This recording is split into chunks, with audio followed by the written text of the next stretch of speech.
नमस्कार. किमंतू लाईव्हमध्ये आपल्या सर्वांचं मनपूर्वक स्वागत.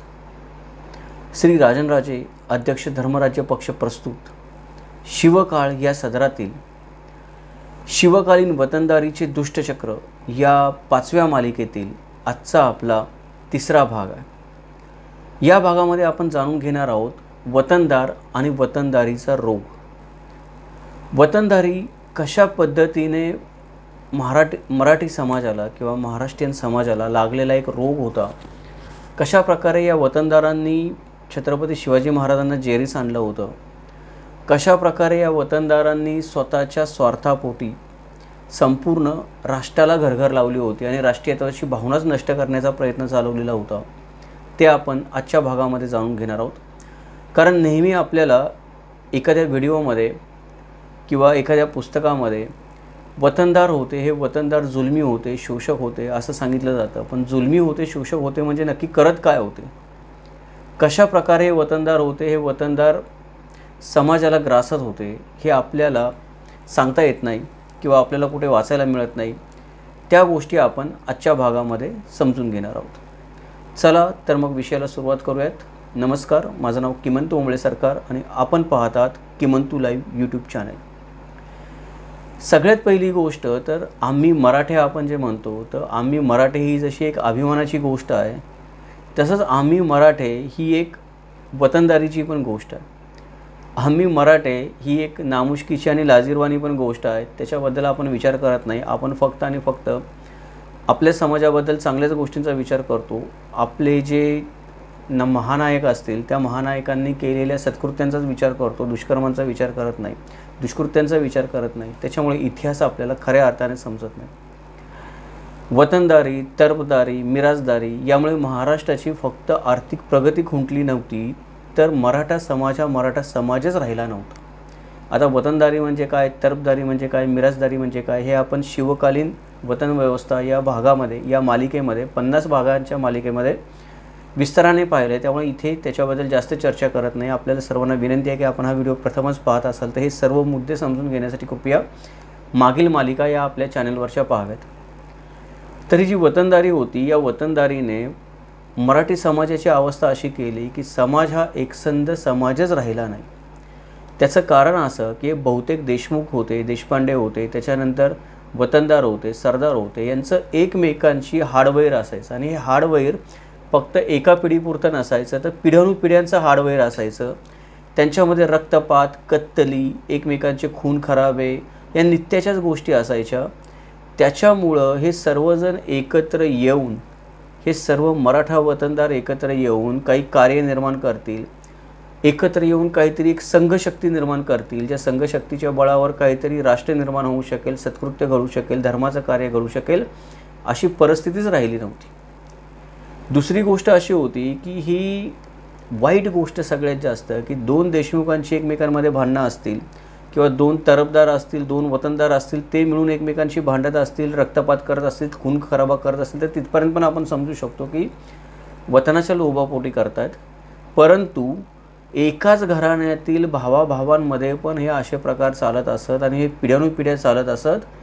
भिन्न घराणी जी होती किंवा वेगवेगळी घराणी जी होती त्यातल्या हाडवैराची आपण मागे चर्चा केलेली आहे मागच्या भागामध्ये.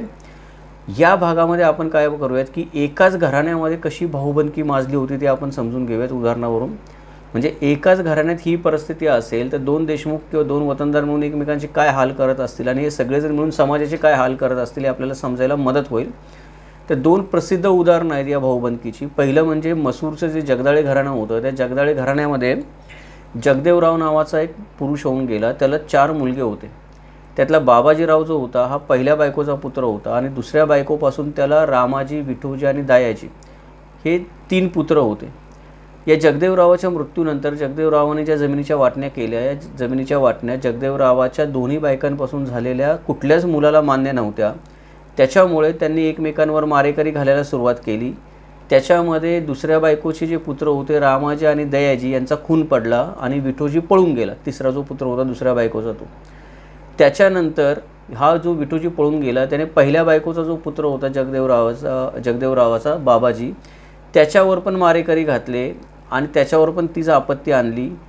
त्यातमध्ये त्याच्या एका मुलाचा खून पडला, म्हणजे बाबाजीरावाच्या एका मुलाचा खून पडला, त्याची बायको लपून राहिली म्हणून वाचली. म्हणजे एकाच घराण्यातले 4 कर्तबगार पुरुष आपण म्हणू शकतो की 4 कर्तबगार पुरुष जे एकाच पित्याच्या पोटी जन्माला आलेले आहेत, त्यांनी एकमेकांवर मारेकरी घालून वतनापोटी खूनसत्र जे आरंभलेलं होतं, अगदी लहान मुलं पण त्यातून सुटली नाहीत, गरोदर बायका पण त्यातून सुटल्या नाहीत. हे जे खूनचक्र आपण बघतो, हे एकाच घराण्यामध्ये इतका रक्तपात. त्यामुळे सगळेजण मिळून ते भावाला भाऊ स्वतःचा मानत नसेल, भावाच्या मुलाला जे पोटामध्ये मूल आहे आपल्या वहिनीच्या, ते मुलावर पण दयामाया कोणी करत नसेल वतनापोटी, ते बाहेरच्या लोकांवर किती दयामाया करत असतील. हे जरा मुसूळच्या जगदाळे घराण्याचं उदाहरण. तसंच एक जेदे घराण्यातील जी भाऊबंदकी आहे, कान्होजी जेदे आपण म्हणतो, ते कान्होजी जेदे जन्माला येण्याच्या आधी ही जी जेदे घराण्यातली भाऊबंदकी होती, भाऊबंदकी मोठी प्रसिद्ध आहे. याच्यामध्ये ही कथा अशी जेदे घराण्यातल्या भाऊबंदकीची की खेळोजीचा नातू कान्होजी, म्हणजे खेळोजी नावाचा एक पुरुष होता जो जेदे घराण्यामध्ये जन्माला आला होता, त्याचा जो नातू होता कान्होजी, त्याला 7 मुलगे होते. त्यातला सर्वात धाकटा जो मुलगा होता नाईकजी, त्याला आदिलशाहीने देशमुखीचं वतन दिलं.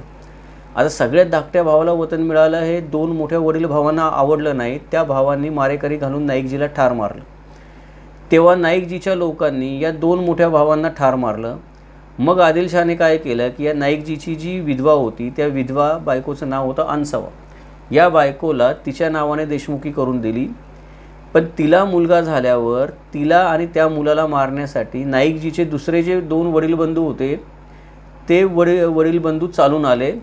त्याच्यामध्ये ही जी नाईकजीची विधवा होती अनसवा, म्हणजे सर्वात धाकटा भाऊ जो होता, जो मारला गेला होता, त्याची विधवा जी होती अनसवा, ती मारली गेली. पण तिच्या मुलाला एका दाईने वाचवलं, आणि जो मुलगा त्या दाईने वाचवला तो मुलगा म्हणजेच आपण ज्यांना सुप्रसिद्ध वतनदार म्हणतो जेदे घराण्यातले, ज्यांनी शिवछत्रपतींना साथ केली, ते म्हणजे कान्होजी जेदे. मग कान्होजी जेदेंचा जन्म हा एवढ्या रक्तपातातून झालेला आहे. मग एकाच घराण्यामध्ये परत विषय तोच की एकाच घराण्यामध्ये बघा इतका रक्तपात या लोकांनी माजवलेला आहे वतनासाठी, तर हे लोक दुसऱ्या वतनदाराशी भांडताना किती रक्तपात माजवत असतील. हे सगळे वतनदार एकत्र येऊन त्यांचं वतन रक्षणासाठी जनतेमध्ये किती रक्तपात माजवत असतील याचा विचार केलेलाच बरा. त्याच्यामुळे वतनदारी हा केवढा भयानक रोग होता हे आपल्याला या 2 उदाहरणावरून कळून यायला काही हरकत नाही. या वतनदार लोकांना नीती, धर्म, आईबाप, स्त्री, लहान मुलं याची कशाचीच जाण राहिलेली नव्हती वतनापुढे. वतन हे महत्त्वाचं आहे, त्याच्यासाठी कोणाची मान कापायला हे लोक कमी करत नसत. वतनासाठी हत्या करण्यामध्ये हे लोक भेदाभेद करत नसत. पुष्कळ आपले मित्र असं म्हणतात की शिवछत्रपतींच्या काळामध्ये धर्माचं राज्य होतं, जातीपाती होत्या, जातीपातींवर भेदाभेद नव्हते असं नाही, होते. पण वतनदारी पुढं हे सगळे भेद फिके पडत होते. वतनापुढे हे वतनदार लोक जे अन्याय अत्याचार करत होते, त्याच्यापुढे धर्म आणि जातीभेदी खूप लांबची कवडी राहिली की जे अन्याय अत्याचार जनतेवर करत होते ते. अगदी एक उदाहरण द्यायचं म्हणलं तर फलटणच्या मुधोजी निंबाळकर जे होते, त्या मुधोजी निंबाळकर नावाच्या पुरुषाला पण त्याच्या 2 मुलांनीच ठार मारलेलं होतं. म्हणजे हे पण काय झालं की हे निंबाळकर घराण्यासारख्या मोठ्या घराण्यातलं उदाहरण झालं. आणि हे ठार मारायचं कारण काय मुधोजी निंबाळकरांना त्यांच्या 2 मुलांनी, तर त्यांनी त्यांच्या धाकट्या मुलाला देशमुखी देण्याचा विचार केला, म्हणून मोठ्या 2 मुलांनी मुधोजी निंबाळकरांना ठार मारलं होतं. आपल्या भारतीय समाजामध्ये स्त्री हत्या, पितृहत्या ही भारतीय संस्कृतीमध्ये महापातकं मानली जातात. पण वतनदार असा बिलकुल भेदाभेद करत नसत. आणि वतनदारांनी वतनासाठी स्त्री हत्या केली, मातृहत्या केली, पितृहत्या केली तरी कुठला धर्म पण त्यांना शिक्षा द्यायला जात नसे. म्हणजे तक्रार करायची तर करायची कोणाकडे. धर्मसत्ता ही मी म्हणतो की त्या काळामध्ये पंगू झालेली होती. जातीभेद किंवा धर्मभेद आपण जे म्हणतो ते जातीभेद आणि धर्मभेद शिवकाळामध्ये वतनदारी पुढे आणि वतन पद्धती पुढे फिके पडत होते. त्यांचे जे अन्याय अत्याचार काही होत असतील ते सत्य, अहिंसा, दया आणि धर्म याचा संत जे होते महाराष्ट्रामध्ये निर्माण झालेले, ते संत 300 वर्ष महाराष्ट्राला पाठ पडवत होते. संत ज्ञानेश्वर महाराजांपासून ते संत तुकाराम महाराजांपर्यंत या महाराष्ट्राला मोठा संत साहित्याचा वारसा लाभला आहे. संतांच्या आपण म्हणतो की अध्यात्माचा वारसा लाभला आहे. संत त्यांच्या परीने सत्य, अहिंसा, दया हा धर्म समाजाला शिकवायचा प्रयत्न करत होते. परंतु या संतांचा या वतनदारांवर कुठलाही प्रभाव पडत नव्हता. कुठलाही संतांचा संस्कार हे वतनदार स्वतःवर होऊ देत नसत स्वतःच्या वतनापायी.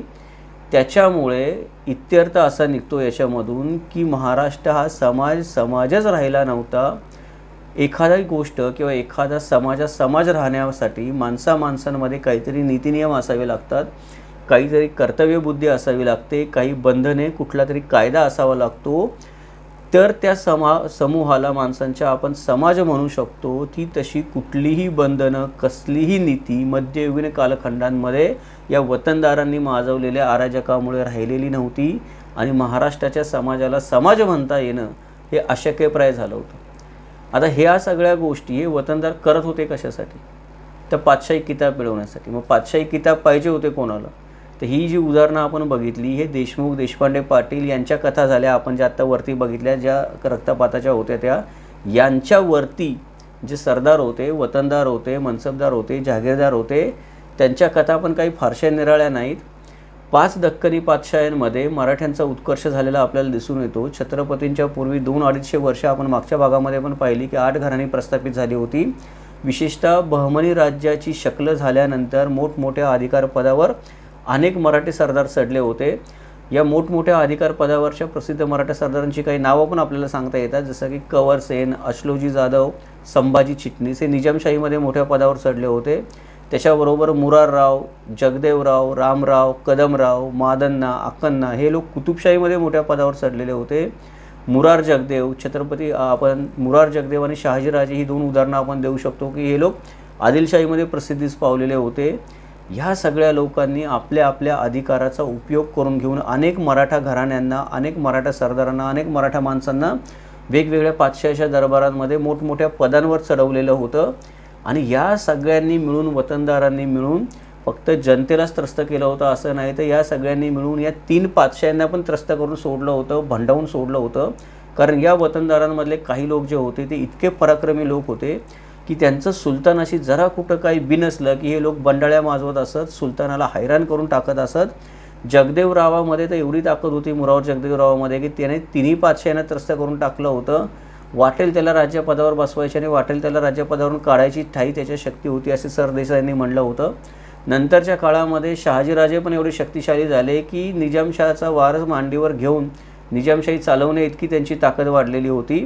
मग ही सगळी शक्ती या मराठा वतनदारांनी स्वराज्य स्थापनेसाठी उपयोगात का आणली नाही हा प्रश्न आपल्याला वेळोवेळी पडतो. तर त्याचं उत्तर असं आहे की जावळीचं जे मूळ वतन आहे ते आपण म्हणूया की शिर्क्यांचं वतन आहे. उदाहरण देऊन सांगायचं म्हटलं तर गुजर, मोहिते आणि महाडिक यांच्या मदतीने शिर्के जे होते ते आदिलशहाला जुमानत नसत. म्हणजे मागच्या भागात आपण पाहिलं की जी 8 घराणी शिवछत्रपतींच्या आधी प्रस्थापित होती त्याच्यामध्ये शिर्के, गुजर, मोहिते, महाडिक ही 5 घराणी होती. तर हे लोक सगळेजण मिळून आदिलशहाला जुमानत नसत आणि स्वतःचा वेगळा राज्यकारभार चालवण्याचा त्यांनी पायंडा पाडला होता, प्रयत्न चालवला होता. अगदी मोहम्मद गावांच्या काळापासून हे लोक जावळीच्या खोऱ्यामध्ये आणि कोकणामध्ये स्वतंत्र कारभार करण्याच्या प्रयत्नामध्ये होते. विजापूरचा जो आदिलशाह होता त्या विजापूरच्या आदिलशहाला स्वतःच्या बळावर या सगळ्यांचं पारिपत्य करता येणं अवघड व्हायला लागलं. त्यावेळेला आजचे जे जावळीचे मोरे आपण म्हणतो ते जावळीचे मोरे कर्नाटकामध्ये होते. आदिलशहाने त्यांना कर्नाटकातून बोलवलं, त्यांचा मोठा मान सन्मान केला, सत्कार केला आणि त्यांना या शिर्क्यांवर जावळीमध्ये पाठवलं. पातशाच्या हुकमावरून मोरेंनी जावळीवर हल्ला चढवला आणि शिर्क्यांवर चालून जाऊन त्यांचा बंदोबस्त केला. पण मोरेंच्या मनामध्ये कधी असं आलं नाही की ज्या पद्धतीने शिर्के हे इतर गुजर, मोहिते, महाडिक यांची मदत घेऊन जावळीवर राज्य करत होते तसं आपण पण जावळीवर राज्य करावं, या सगळ्यांच्या मदतीने आपण पण त्यांना जाऊन मिळावं, विजापूरच्या सुलतानाला पदुच्छेद करावं आणि आपलं राज्य स्थापन करावं असं कधीही जावळीच्या मोऱ्यांच्या मनात आलं नाही. उलट आम्हाला पातशाने राज्य दिले असा दिमाग जावळीचे मोरे जे असत ते जावळीचे मोरे मिरवीत असत.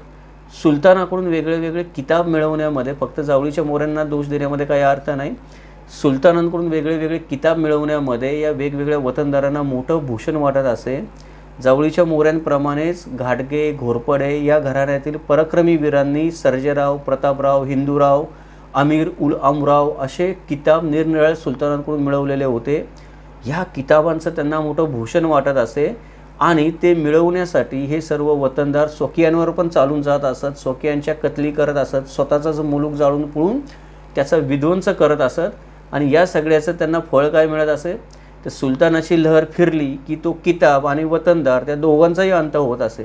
म्हणजे इतकं करून मिळवलेले किताबच नव्हे तर ती वतनं, त्या मनसबी आणि त्या मनसबदारांची जीवितही हे सुलतानाच्या लहरीवर अवलंबून असे.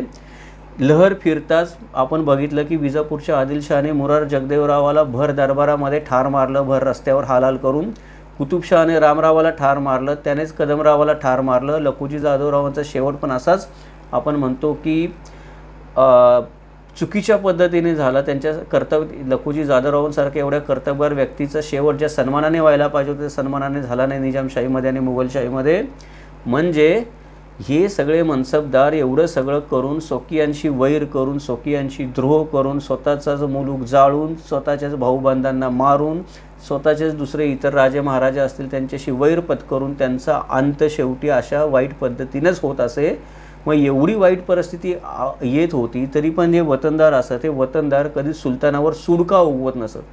आता त्याचं कारण असं आहे की त्यांना एखाद्या वतनदार असे, त्या वतनदाराला कोणी मारलं तर त्याचा भाऊबंद दुसऱ्या वतनदारावर हल्ला करत असत आपण बघितलं. म्हणजे एक भाऊ दुसऱ्या भावावर हल्ला करत असे. जेदे असतील ते बादलांवर हल्ला करत असेल, बादल जेद्यांवर हल्ला करत असत.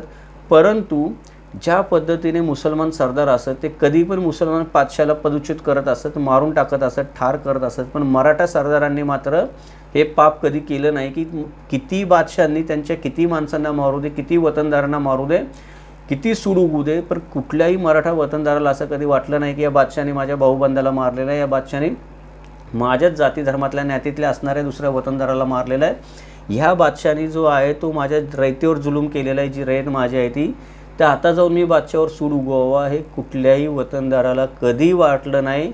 हे वतनदार वतनासाठी स्वतःच्याच भाऊबंधांवर सूड उगवत असत, स्वतःच्याच बायका मुलांची हत्या करत असत. त्याच्यामध्ये त्यांना कुठलंही पाप वाटत नसे. परंतु कुठल्याही मुस्लिम सुलतानावर हे सरदार किंवा वतनदार कधीही सूड उगवत नसत. हे अशा प्रकारची वतनदारांची मानसिकता आहे, अशा प्रकारचं वतनदारीचा भयानक रोग आहे, अशा प्रकारचं वतनदारीचं भयंकर अराजक मध्ययुगीन कालखंडांमध्ये शिवछत्रपतींच्या जन्माच्या आधीपासून 2-250 वर्ष या महाराष्ट्रामध्ये चालू होतं. त्यामुळे शिवछत्रपतींसमोर आपण जे म्हणतो ते खरं आव्हान जे होतं ते खरं आव्हान या अशा समाजातून आदिलशाही, पोर्तुगीजशाही, निजामशाही, मोगलशाही या शाह्यांच्या विरुद्ध धैर्याने उभी ठाकेल, त्यांच्यावर मात करेल अशी संघशक्ती या वतनदारांमधूनच निर्माण करणं, या वतनदारांनी पिंजलेल्या जनतेमधूनच निर्माण करणं आणि त्यातून नवीन राष्ट्र निर्माण करणं हे शिवछत्रपतींच्या समोरचं मोठं आव्हान होतं. आणि ह्या आव्हानामध्ये मी जसं दरवेळेला म्हणतो तसं की शिवछत्रपतींच्या आयुष्यातली 60% ऊर्जा ही या वतनदारांमध्येच खर्च झाली यांना नरम करण्यामध्ये. तर हे जे होतं हे आपण बघितलं की वतनदार आणि वतनदारीचा रोग होता जो समाजाला जडलेला होता, ज्याने शिवछत्रपतींच्या आयुष्यातली सुरुवातीची 20 वर्षे खाऊन टाकली. म्हणजे 1642 पासून आपण म्हणू शकतो ते जवळजवळ 1662 पर्यंत हे वतनदार शिवछत्रपतींना मानतच नव्हते. काहींनी मानलं, काही शरण आले, काही स्वराज्याच्या कार्यामध्ये सामील झाले, पण बाकीचे लोक होते ते उचापती स्वराज्याच्या विरोधामध्ये करतच होते. त्यामुळे हा वतनदारीचा रोग भयानक जो होता, जो आपण वर्णन केला, तो दूर करण्यामध्ये शिवछत्रपतींची मोठी ताकद खर्च झाली. तरी पण या सगळ्या वतनदारांमधून चांगले वतनदार शोधून, या सगळ्या वतनदारांमधून पिंजलेल्या जनतेमधून रयतेला आत्मविश्वास देऊन छत्रपतींनी एक स्वराज्य निर्मितीचं कार्य केलं. ह्या शिवछत्रपतींचा मोठा महानपणा आहे किंवा ही शिवछत्रपतींची मोठी महानता आहे. शिवछत्रपतींनी अफजलखानाला मारलं ही एक फार मामूली गोष्ट झाली या वतनदारांच्या निपातापुढे. शिवछत्रपती आग्र्यावरून पळून आले ही फार मोठी मामूली गोष्ट झाली. या वतनदारांना त्यांनी एकत्र आणलं या गोष्टीचा आपण जर विचार केला तर. कारण हे वतनदार स्वकीय होते, परकीय नव्हते. हे वतनदार त्यांच्या देशामध्ये आपण बघितलं तर देशनायकच होते. जे होते ते त्यांचा निपात करणं, त्यांना सामील करून घेणं, त्यांच्याकडून कार्य स्वराज्याचं करून घेणं हे मोठं आव्हान शिवछत्रपतींसमोर होतं आणि ते आव्हान शिवछत्रपती पेलू शकले म्हणून स्वराज्य निर्माण झालं. बाकीच्या त्यांच्या आयुष्यातल्या लढाईच्या घटना होत्या, त्या लढाईच्या घटना फार मामूली वाटाव्यात एवढा मोठा शिवछत्रपतींचा हा वतनदारांबरोबरचा होता तो संघर्ष होता. तर या भागामध्ये आपण पाहिलं की वतनदारीचा अराजक काय होता आणि वतनदारीचा रोग काय होता आणि शिवछत्रपतींसमोर वतनदारांचं आव्हान कशा प्रकारचं होतं स्वराज्य निर्माण करण्यामागे. पुढच्या भागामध्ये आपण पाहूयात की या वतनदारांनी नेमकं काय अराजक माजवलं होतं. म्हणजे या भागामध्ये आपण पाहिलं की वतनदारी कशा प्रकारे रोग म्हणून जडली होती समाजाला. तो रोग निपटून काढणं हे शिवछत्रपतींचं पुढचं आव्हान होतं. पण हा रोग जो जडला होता मराठेशाहीला, महाराष्ट्राला, त्या रोगाने काय अराजक माजवलं महाराष्ट्रामध्ये ते आपण पाहूयात पुढच्या भागामध्ये. नेहमीप्रमाणे हा भाग आपल्याला कसा वाटला ते मला नक्की कमेंट करून कळवा. आपल्या प्रतिक्रिया कळवा. आपल्याला काही नवीन माहिती आवडली असेल, कळली असेल तर तेही कळवा, कारण आपल्या प्रतिक्रिया हीच हे व्हिडिओ बनवण्याच्या प्रेरणेचे स्रोत आहेत. जर हा व्हिडिओच्या निमित्ताने आपण प्रथमच किमंतुलाई चॅनलला भेट देत असाल तर आपल्या सर्वांना विनंती आहे की कृपया चॅनलला सबस्क्राईब करा, नोटिफिकेशन बटन ऑन ठेवा, म्हणजे असे नवनवीन माहितीपूर्ण व्हिडिओ आपल्याला पाहता येतील. अशा प्रकारचे संशोधनपूर्ण व्हिडिओ बनवण्यासाठी नेहमीच प्रायोजकत्वाची गरज लागत असते. आपल्या या आजच्या व्हिडिओचे आणि व्हिडिओ मालिकेचे प्रायोजक श्री राजनराजे साहेब, अध्यक्ष धर्मराज्य पक्ष, त्यांचे पण परत एकदा मनपूर्वक स्वागत. आपणही नवनवीन विषयांवर असे व्हिडिओ ऐकण्यासाठी आतुर असाल आणि अजून नवीन चांगले व्हिडिओ बनवावेत असं आपल्याला वाटत असेल तर आपण पण किमंतुलाई चॅनलला वेगवेगळ्या प्रायोजकत्वाच्या माध्यमातून मदत करू शकता. गुगल पेच्या माध्यमातून मदत करू शकता, सुपर थँक्सच्या माध्यमातून मदत करू शकता. आपण चॅनलची मेंबरशिप घेऊ शकता, ज्याच्यामुळे आपल्याला अजून चांगले अभ्यासपूर्व व्हिडिओ बनवता येतील. तर भेटूया आपण उद्याच्या भागामध्ये. उद्याच्या भागाचं नाव आहे वतनदार आणि त्यांनी माजवलेलं अराजक. तोपर्यंत पाहत राहा किमंतुलाई चॅनल. जय महाराष्ट्र, जगदंब.